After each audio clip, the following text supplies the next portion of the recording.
Yeah. Maybe we should talk about a movie that's due for release in Yeah. 2021 I by don't even know what I don't even know what the movie's called, to be honest with you. it's called Music. Uh, have you looked it up? Have you? Yeah, of course I Oh, did. good. You've done the research. So, Of from what course I I did. know, this is as simply as I know it that the amazing Australian artist Sia, who's Yep. got some amazing songs, by the way. I like Sia a lot. Sia is Um, incredible. so she's releasing a new movie. I think it's about you probably could give more context, but there is some controversy over the fact that it is a movie about a girl with autism, and the fact that she casted Maddie, the girl who she has in all her film clips, I think pretty much, Mhm. as the main character. And the uproar is that why haven't they chosen someone with the disability? Can you please, as a mother of two kids on the spectrum, can you please give me your perspective, Sally? Yeah, well, I feel somewhat qualified to enter into this discussion, as you said, having two kids on the spectrum and living it. I'm really mad about this, actually. I'm really mad that Sia has copped the barrage of criticism that she's received. I think it's really unfair and it's really uncalled for. And I've got a lot to say about this, actually. So the argument was, why did she cast a neurotypical in this role, right? Mm. When the role is a non-verbal ASD teenage girl, right? So um,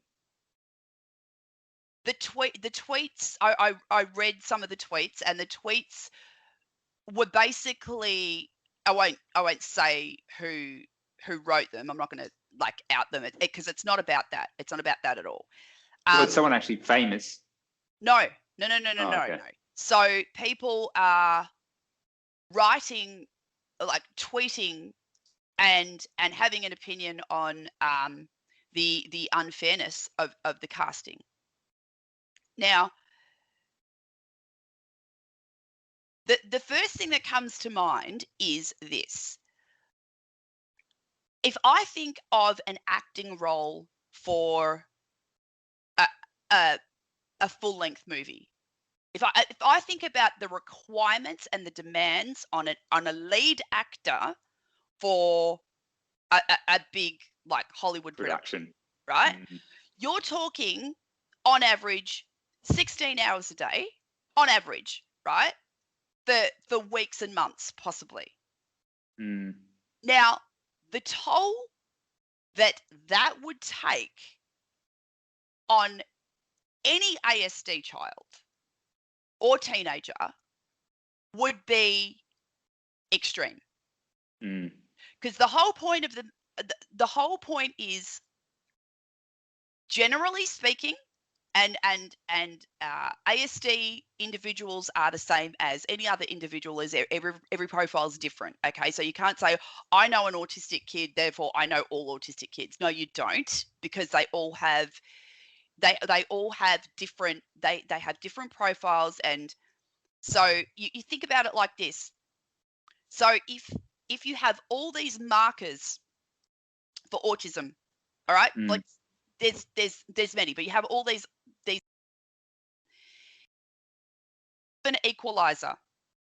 Some of them are here for this marker, some of them are down there for this marker, some of them are up here for this marker, so it's different for every child, right? Mm. But let's just speak in general terms. The demands of a role like that on a non-verbal, or so my two boys are on the spectrum. They're both high functioning, so they're completely verbal, they're continent, they don't have a learning disability, but there are a host of other things that limit them and they struggle with, right? I can tell you right now that the demands and the requirements of that role would not be conducive to what they could deliver, what they would be capable of. There's absolutely no chance. And there was in your opinion, can I ask you? So your voice, you would technically classify as high functioning, yes? Yes. Would still struggle with that kind of pressure. Gosh. Yeah. There's no way. There's no way. Jason, I took Samuel to have a haircut today. Okay? I took Samuel to have a haircut. My younger son, so Samuel's 12, my younger son Nate, who's 10, had to be like on a device because the environment of a hairdressing salon is too much. There's noise, there's movement, there's colors, it's sensory overload. That is just a trip to the hairdresser, right? So there was a tweet by an actress on the spectrum, and she said that she has done professional acting roles before, and that she would have been glad to fill in because, okay, so SIA tweeted that they did actually try to give the role to an ASD girl, and she struggled, and it was very distressing for her, right? So they've gone with a neurotypical. Now, this person's tweeted and said, well, I've done professional acting roles before. If you were going to recast, then I would have been quite happy to, audition, and I would have been, being able to do it.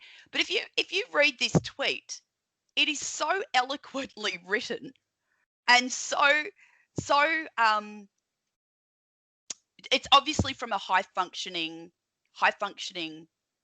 autistic person. So my question is this, right? This is my question. If that particular person, yes, she's I know where this is headed, actually. This makes a lot of sense. She's classified ASD. That is her diagnosis. I'm not taking that away from her, right? But if she has all of that capability, and the bottom line that we're arguing here is equality, then why is she more qualified to do that role than a neurotypical? Because this her lived experience person, she's not nonverbal. She might be on the spectrum, but she's not nonverbal. She has a completely different profile. So why is it that because she has a diagnosis of ASD, she is more qualified to be in that role than a neurotypical, if what we're arguing is equality in the first place? That's my question. Yes. Like, I have seen the trailer. I've seen the trailer for Music, and like much of Sia's work, and I love her for this. She's so innovative, and she's so whimsical, and she's so outside the square. It's so refreshing to see her work, right? So not only is it an acting role, but it is also it's very musical in nature, and it's a very high production, high budget sort of production with a lot going on. I just don't think that an ASD person would satisfy that role. Like, I mean, when you're making a movie, it doesn't matter whether you're making a movie, you're writing a book, you're writing doing an album, whatever, you've got budget constraints, right? And you need to be hitting your markers every day. Are you not? Yep. Right. So the likelihood of someone who is non-verbal and who is who fits the same profile as the lead character that Sia is portraying in this movie, I'm not saying it can't happen. That's not what I'm saying. I'm not saying it can't happen, but the likelihood of someone of that profile fitting that criteria is very low. Yeah, I think it's a bit silly, to be honest with you. It's just like social justice gone crazy. Like, I don't understand. At the end of the day, I get trying to, obviously, where there's opportunities to help a certain minority of person, that makes sense. But Of in this course. case, this is the actual work that you do is called acting. So It's an acting role. it's pretending to be something that you actually aren't. So that's why you hire professional actors. That's not to say someone who is on the spectrum can't become a professional actor. That's not what I'm saying. Exactly. We're not saying that at all. We're not saying that at all. But in the rules of equality, you treat everyone equally, right? So Well, it doesn't matter. It doesn't matter what, you're not gonna. It's almost like saying, what's a great example of it?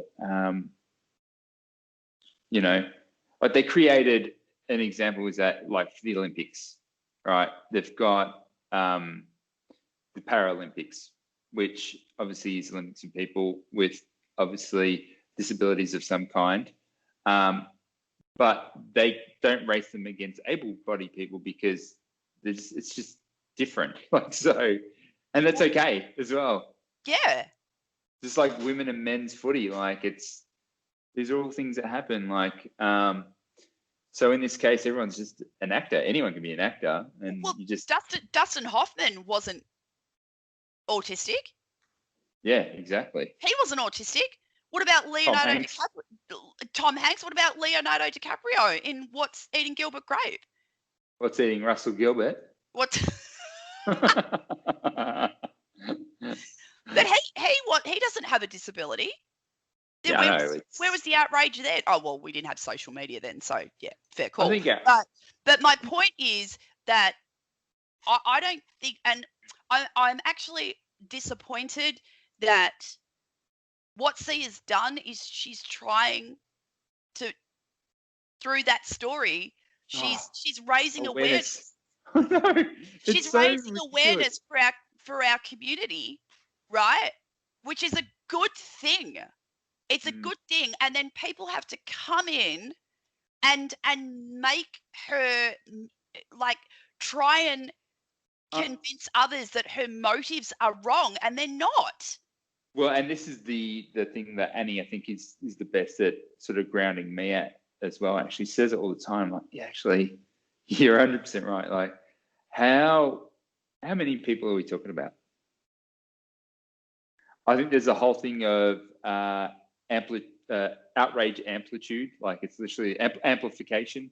So like news outlets and stuff like that, they hear something like, ooh, a little bit of controversy, and they will just turn that into some stupid story that doesn't deserve any legs whatsoever.